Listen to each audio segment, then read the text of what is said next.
everybody, welcome back to Witchfix. Today we're looking at the final book in the Witch series by Ruth Warburton, A Witch Alone.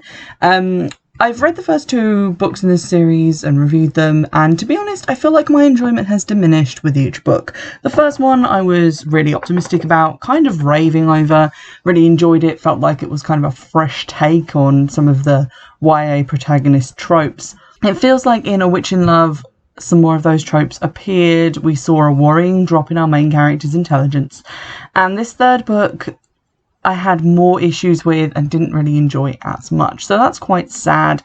I feel like familiarity does breed contempt in series like this. Like, at first it's fresh and new, and then as it goes on you kind of start getting bored of it. But it's not really a long series, so it's kind of worrying that kind of struck me in this book. I think most of that feeling came from the fact that I felt like the middle book in the series kind of deviated strongly from the main plot, the kind of idea that Anna was special, that people were going to be after her, that there was some sort of secret surrounding why her mum had disappeared. And the second book very much kind of fell into, there were witch hunters, she found her grandmother, but not a huge amount of progress on like the main mystery. And consequently, it feels like a lot of stuff was crammed into this book, and it feels a little bit all over the place, and like sections get quite repetitive. So I'm going to go into it and we're going to have a little spoilery discussion of the actual plot. The book starts out some weeks after Seth's surprise departure at the end of the previous book. Anna's new mooning it up. She's depressed, she misses him, her schoolwork is suffering. She's training how to use her magic with Abe, who is still being very inappropriate. He kisses her without permission.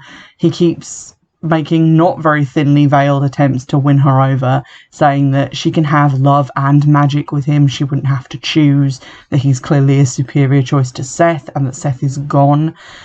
Considering he's meant to be in his mid-20s, it's kind of gross that he's trying to pursue a relationship with someone who's only just turned 18.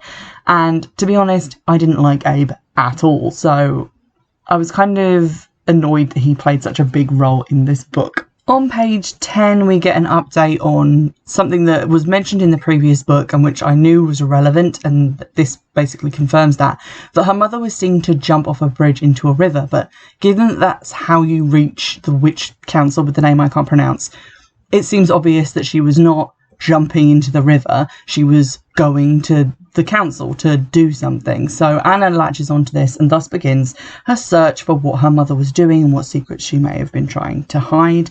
Unfortunately, the first half of the book, which kind of deals with her getting to the bottom of this mystery, is quite repetitive. People go to London, they go back to winter, chaos happens in London, people return to winter, they come back to London for other things and then go back to winter, and it just feels like maybe we could have accomplished this in a long weekend in London without having to constantly travel back and forth.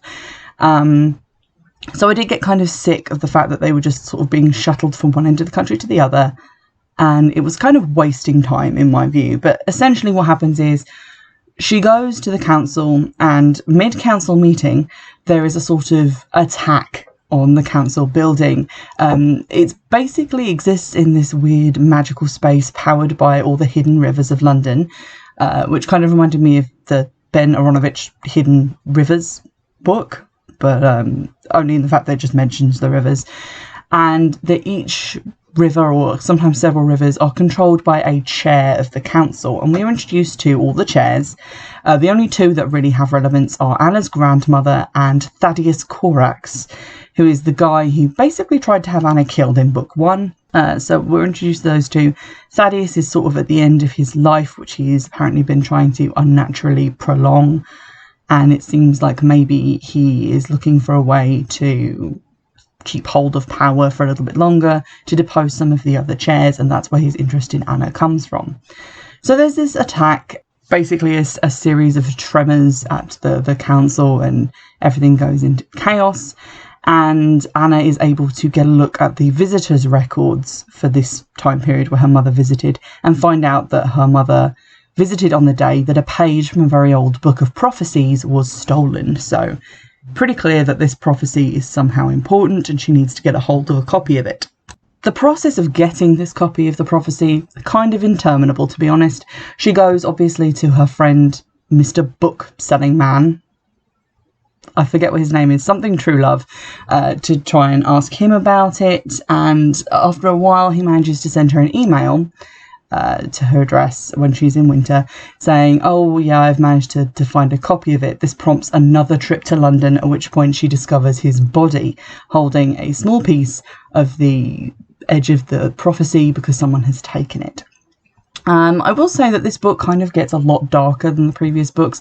There's a lot more like graphic wounding and death, murder, even hints at cannibalism and things like that. So it took kind of a weird turn. And elements of it kind of reminded me of the final book in the Harry Potter series, but sped up. And there were like different things. It was mainly the whole idea of there being this prophecy, and that was what sparked everything off. And the fact that everyone kind of drops out of school and goes on this long and rambling quest. It's revealed that the attack on the council was the result of someone being a spy and telling a foreign group of witches, because all the foreign powers of witches are usually like at war with each other and don't trust each other. Someone leaking information that enabled them to attack all the weak points of the council building. So they're looking for this spy. Now there's been a murder. Anna decides to go and confront Thaddeus Corax because her grandmother suspects that this is some sort of power grab on his part, and Anna basically just blunders in looking for answers. But surprise, surprise, Thaddeus has been stabbed to death in his private chambers. His death releases one of the rivers from captivity and chaos ensues. Everyone is flooded out of the council chamber and ends up floating in the Thames, which is running red with blood. Buildings are collapsing. All this stuff's going on. During this upheaval, Anna is rescued once again by Marcus, who rescued her in the second book in the series when she was trying to find a way out of the council. He's revealed to be her cousin during this book, and he had a kind of close relationship with her mother and misses her a lot. So he kind of gets drawn into the group. I will say I did not trust him for a minute. It kind of sets him up as if he's going to be like part of this love triangle, but we already have two guys in the love triangle. There cannot be a third. And the fact that he's related to the big bad evil guy from the first book, and the fact that he does some of the things he does later, meant that I trusted him about 1%, and therefore his inevitable betrayal was not so much a massive blow.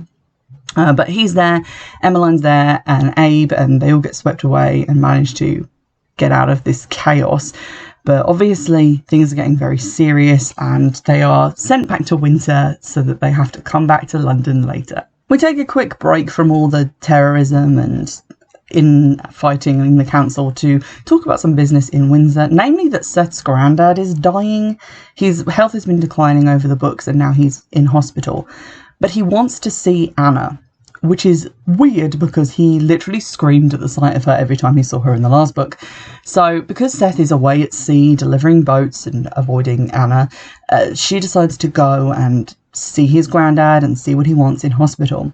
And he reveals to her in this moment that her mother came to him when she was pregnant, desperate for his help and protection, because the prophecy said that someone descended from his line would lay down their life to protect her child. And it doesn't take a genius to work out where this is going. But he turned her down, said that he wouldn't help a witch, and so she cursed him so that every step he took on land would be pain and he would know only despair and agony, and that once he died the curse would be passed down to every member of his line. So when he dies, because his son is already dead, it will leap straight to Seth. Seth returns to the funeral now with a pronounced limp because of, the curse. Anna doesn't tell him about the curse. There's some sort of pointless relationship stuff here. A lot of the book seems to be given over to her and Seth telling each other how much they don't want to be together and then how much they want to be together. It's very teen romancy, and I didn't have a lot of time for it because there was so much mystery and intrigue that I wanted to get back to, and it felt like this was a very well-trodden YA ground. It was no longer new and original like it happened in the first book. Their sort of relationship was following quite preset paths in terms of we want to be together but we can't possibly be for reasons that would be explained if we ever had an honest conversation. An interesting fact is revealed about the curse, however, that if her mother was dead, the curse would have worn off. So it adds sort of more fuel to the fire that maybe her mother might still be alive, although The law on this is quite shaky and it may not have been ended when she died, so it's still kind of up in the air. I will admit that I found the actual fate of her mother to be quite surprising when it was revealed, because I had assumed that she was alive somewhere, but that is proven to not be the case. Spoiler alert. So that was quite interesting and intriguing, and certain parts of the latter half of the book and the lore on the other witches that they meet were interesting. I just wish we could have spent more time with it and it could have been less rushed. Skipping over some stuff, we get to the point where Anna's grandmother is attacked and has some kind of stroke, and Anna realises that her mother may well be the spy, the person who's selling these secrets to foreign witches to have them attack the British Council of Witches. And the suspects are strongly revealed to be the Russians because of the Russian charm that was used to suppress her powers. And we're told a little bit about the Russian witches, mainly that they were this kind of wild and powerful bunch who were eventually turned on by the humans in Russia, and they were forced literally underground to suffer and die, and no one has heard of them since. So very shadowy and very secretive. Obviously there's another visit to London, but then we're told that they are going to go to Russia, and they do that thing of like, Anna's going to go alone, but then M's like, I'm not going to let you go on your own, and then Abe has to come along as well, and also Marcus. So they all end up going to Russia, but it's kind of annoying because I honestly thought this would be the point where she would come clean to her dad, tell him that her mum was a witch, explain everything to him so that he would have, I guess, some closure on just this whole mystery of his life, basically, because obviously his wife left and then he had to raise his daughter by himself. But she doesn't tell him, she just sort of says, well, I'm going to Russia and not doing my A-levels, and I'm an adult, so you can't stop me. And then he doesn't try to stop her, and she goes to Russia. It's in Russia that they finally get a copy of this prophecy. There's a whole frustrating moment where she thinks that Caradoc, the dead book guy, might have scanned her a copy before he died, but it turns out he scanned the wrong side, which is very frustrating. And then they get to this library in Russia where a copy is meant to be, and they're told that it was destroyed in a fire, but that they have a microfiche copy. So finally we get to read this frickin' prophecy, and it basically confirms what I kind of guessed in book 1 as soon as we were told that witches cannot raise the dead. Anna can raise the dead, and that's why she's so special. She also cannot die. She's described as the mistress of death, and as long as she has even the smallest amount of witchcraft in her, she is unkillable, which kind of explains how she manages to survive all of the things that happened to her in the first 2 books. Upon leaving the library with this copy, they are attacked by a Russian witch who is chasing them and shouting stuff, but just from the way this is written, it sounds like she's trying to talk to them or stop them from doing something that is dangerous to them. There's just this kind of feeling that she's like chasing after them because she's trying to help them and not because she's trying to hurt them, but they end up fighting her anyway. Specifically on page 218, she says, I come, friend, and then tries to like smile, but she has like black and jagged teeth, and she's described as being like barefoot and very wild in appearance. So obviously this frightens the shit out of Emmeline and Anna, and they just run from her and start like a magical fight, and obviously the witch defends herself and this begins to escalate. And then right at the very end, as they're like duking it out on this bridge, Marcus turns up and throws a curse at this witch that sends her off the bridge and to die in the waters below. And this is mega suspicious because, like, how did Marcus know where they were? Obviously, there's witch ways that he could know, but why would he just come to them for no reason? And I instantly got the feeling that this is one of those occasions where someone tries to say something and they get conveniently sniper bulleted from really far away. And that's more or less what happens because obviously Marcus is evil, and gratifyingly this is revealed fairly quickly after this moment. They get back to the hotel, they read the prophecy, and then Anna goes downstairs to try and heal Marcus's wounds because he wouldn't let anyone look at this like gaping wound in his chest that he got during this fight, and he was being incredibly fierce anytime someone tried to. But knowing now that she can heal any wound and cannot die, she goes to help him. It becomes apparent that the reason he didn't want anyone looking at his chest is that he already has a giant wound there already, a giant burn mark from when he was shot with a flare gun by Seth in book 1, while in the form of a crow trying to scratch Anna's eyes out. Congrats to the author, did not see that coming. It felt like a weird callback, but I was on board with it. It feels very much like book 1 and book 3 had a wedge driven between them, because there's a lot of stuff that was forgotten about in book 2 that comes back in this last one. But Marcus is revealed to be evil. He attacks Anna, she manages to thwart him, and he is sent scurrying away. His motive seems to be that by delivering her to the Russian witches who want her power for some reason, he can become the head chair, the one chair of the Witch Council in England, and achieve what his father never did. Basically, he's a power-mad arsehole.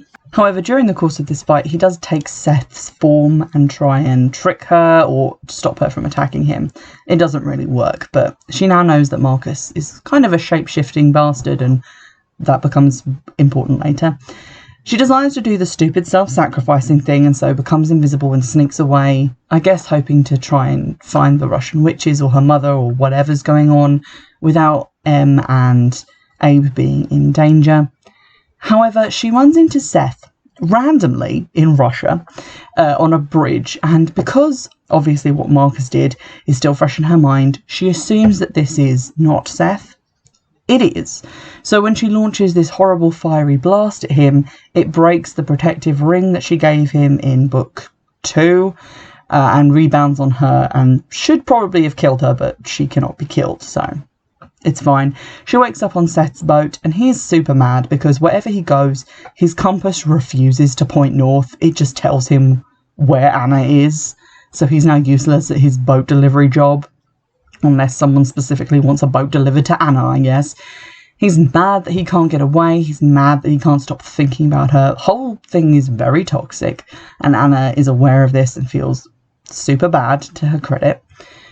She explains that she thought he was Marcus and sort of tells him what's going on, but still doesn't reveal that he's cursed. I don't think, to my knowledge, she ever tells him in the book. She just keeps that little nugget of info to herself. But he's still struggling with his limp. They decide to get it on in the boat, but when they wake up the next morning, the boat is no longer in the harbour. It's just out at sea.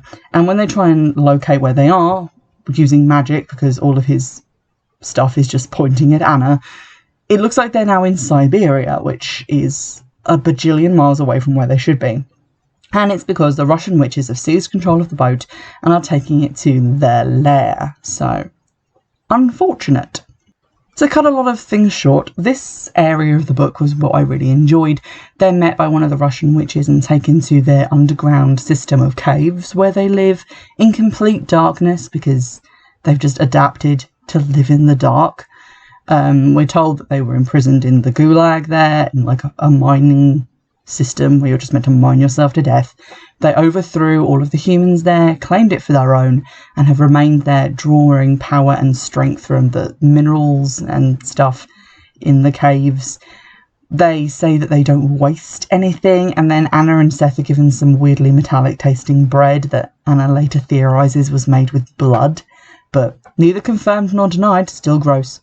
And they're introduced to a pile of bones kept in a special kind of cathedral room. And this is where the story gets a little bit weird, because essentially Anna is told that they had a leader, the Russian witches, who was a guy who wanted them to have supremacy over humans. He got in real big with the Russian royal family and decided that after centuries of persecution of witches, he was going to strike back and they were going to assume control, and that after 3 attempts on his life, he was finally killed. Now, they don't ever say the word Rasputin, but pretty sure it's Rasputin. And the whole big master plan here is to get Anna to use her power to raise him from the dead so that he can lead the charge in the war of witches versus humankind. Which is, you know, a pretty big thing. She's also told a few things about her mother, but not a huge amount, by Tatiana, who's the witch just showing them around. Predictably, things get real sinister, and they bring her mother in to convince her to do what they say and raise Rasputin from the dead. Hashtag not Rasputin, never confirmed. However, during this talk where her mother admits to selling state secrets, joining the Russian witches because they had like a unique sense of purpose and there was no infighting like with the witch council. Her mother refers to herself as a traitor, and this calls back to something that the bird screamed at her in book 1 while it was trying to scratch Anna's eyes out. And Anna realises this isn't her mother at all. It's Marcus pretending.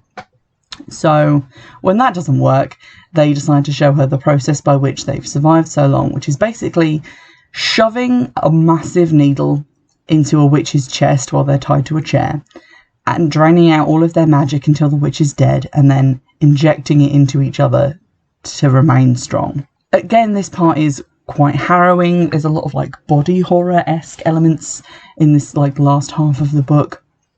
We see it being done to the witch who was chasing them that time on the bridge because she was in fact trying to warn them, called it. And then they say that that's what they're going to do to Anna. So either she can use her powers and then be basically their respawn anchor for the war to come, where she will just keep raising them from the dead, or they'll suck all her power juice out and use it to bring back Rasputin, which will only work the one time, so they don't really want to do that, but they will if she won't do it.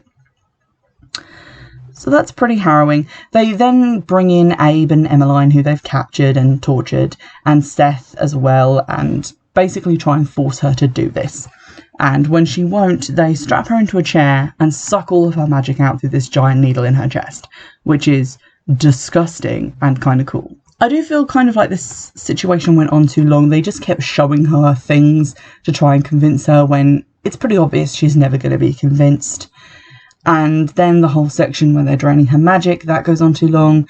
Everyone's fighting about who should take the needle out of her chest and whether that will kill her and how they can reverse this. It just feels like it's taking too long. But in the end, Emmeline seizes the jar of magic and threatens to smash it on the floor. And through this standoff situation, they're able to get Anna and Abe, who's had his intestines pulled out by Marcus, by the way, and sort of drag them out of the cave without the witches doing anything to endanger the jar. And then one young witch lets off a bolt of energy which causes a massive cave-in, and the witches scramble to try and save Rasputin's bones, and I guess they all die in the cave-in because they're never mentioned again, which to me felt kind of cheap because they're meant to be like the bad guys who Anna's been protected from this whole time. She's been manipulated by them, but they all die kind of off screen in this cave-in, and then we're left with Marcus for the final showdown, which isn't really as satisfying. We're also told that her mother did sell the Russians some secrets, but when she refused to give up Anna's location so that they could raise Rasputin, they tortured her and took her magic, so she died. So Anna's mum's dead. We're not really given a lot of time to sit with that or mourn, but it is what it is. Then there's a very long and grueling journey when everyone's trying to get back to Seth's boat, but Abe's got his innards hanging out and everyone's not doing too good, and Anna's basically comatose because all her magic's in a jar. But they eventually get there, and that's when Marcus decides to fly down in like half man, half crow, final beast mode, and have a fight. During this fight, obviously, the obvious has to happen. Seth lays down his life for Anna, taking a knife for her, and she essentially manages to fight off Marcus, just basically using human hand-to-hand combat and the knife she pulls from Seth to finally end him. And then, despite the best efforts of Abe, who I hate, and Emmeline, who I'm kind of lukewarm on, she decides to open the jar of magic and pour it into Seth's dead body to try and bring him back, knowing that this will leave her without magic for the rest of her life. It's a predictable sacrifice for her to make. I wish it didn't take so long to get there. It feels like this second half of the book is just a very long chain of people trying to sacrifice themselves for each other. And it got kind of boring in that way that Supernatural gets kind of boring when one of them has to die at the end of every season. Kind of like that. And Abe is basically showing his anti-human side here. He's like, no, don't do this. I love you. And the undertone here is that he won't want her if she doesn't have magic, which is gross. And it's also revealed that Emmeline is in love with Abe, but God knows why. But she does. She pours it into Seth, and then it looks for a while like it's not going to work, but we all know it's going to work, and then he wakes up. So that's fine and dandy. And then basically we get the epilogue of the book. She speaks to her grandmother, who says some not particularly supportive things, but it's kind of played like it's positive. Like, she does still care about Anna, but she thinks Anna, like, wasted all her power and is never going to be able to take a seat on the council now and all this other stuff. Her dad remains in the dark entirely about the fact that she's a witch, and Anna decides to go and work with Seth, sailing boats around the world to deliver them to people. And then right at the very end, they kiss, and it's suggested that maybe her powers are coming back because it creates a few snowflakes. So maybe there's still a little bit of magic in her. We don't know. And that's the end of the book. Now, I feel like this is a satisfactory end to the stories that we've been given. My issue with it is that it feels very fragmented. It feels like there was too much going on, and therefore things got a little bit muddled, a little bit confusing. Things could have maybe been split in 2 books. Like, maybe have the whole attacks on the Witch Council be in the second book, and then get into everything to do with Russia in the third one. Having it all in one feels like we are rushing from chaos to other chaos, from attack to fight, and then there's all this exposition that has to be crammed in there to tell us what happened to all these other characters, and it feels like a lot. And yet still the ending really drags because it's just, Anna tries to sacrifice herself for Emmeline and Abe, and then she tries to sacrifice herself for Seth, and then everyone comes back and she tries to do it again, and then they have to try and decide if they're going to save her or not, and it's a lot of the same kind of thing done over and over and over again. So even though there are cool elements, like this idea that there's like a subterranean race of cannibal witches, kind of gets lost in all the ensuing sacrificing. And also the fact that those witches then just, having survived in these caves for years and being so strong and powerful from feeding on other witches, they are the ones who just get crushed by rocks off screen like so many Indiana Jones flunkies, and Marcus is the one who's like the final baddie. It kind of makes sense because she has a personal beef with Marcus, but at the same time it felt a little bit unsatisfying. And then also at the end, her grandmother says that she'll have to like carry the weight of the blood on her hands for killing her cousin for the rest of her life. Like, not in a mean way, just like in a she knows Anna's going to torture herself with it way. But it still felt like the book had pretty big balls to be saying like, oh yeah, Anna's going to feel guilty. And it's like, well, I mean, Marcus did give her grandmother a stroke, do a massive terrorist attack on London, pulled Abe's guts out, trying to juice Anna into a weird witch smoothie machine, killed Seth right in front of her. Stop me when I get to something that would make you feel not bad about killing him, because just one of those things would do it for me. I would not feel bad for a second. But there we go, it is what it is. I like the series. I like that it didn't outstay its welcome. It got it done in 3 books, which is nice and tidy. I feel like the Wicker series did sort of some of the same stuff, but it took it 15 books, which obviously were a lot shorter, but it took a long time. And I think it's a worthwhile series to read. It's got some interesting ideas, even if the world of witches isn't particularly fleshed out, and too much time, I think, is given to the romance angle when there's no one really deserving of playing second fiddle. Like, there's this thing that happens in these books where there's one guy who's, like, not the best, because their relationship is usually pretty toxic. Looking at you, Bella and Edward. But clearly that's the guy that she's going to end up with, because that's how the book works. That's what we're being telegraphed. And then there's the other guy who doesn't stand a chance, but who gets, like, weirdly aggressive about the main character preferring guy number 1. Looking at you, Jacob. And that's what this book is. It's got her and Seth. Their love will last forever, whether it should or not. And then it's got Abe, the witch supremacist.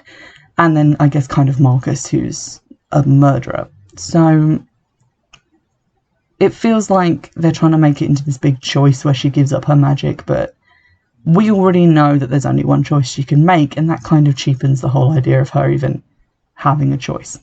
So I found that a little bit tiresome, but genuinely did enjoy quite a lot of the other aspects of the book, and specifically the first book I really enjoyed as well, because it was all new and fresh. If you have any other YA series that you'd like to recommend to me, please do so. You can drop them on Twitter. I'm also looking for recommendations of new Witch subscription boxes to try out. In particular, I'm looking for one that sends books. I think that would be pretty cool. So drop me any suggestions on Twitter or in the comments section on YouTube. You can send it to the email address, but I will probably not see it for 6 months, so I'm just making you aware of that. And in the meantime, I'll see you in the next one. Bye!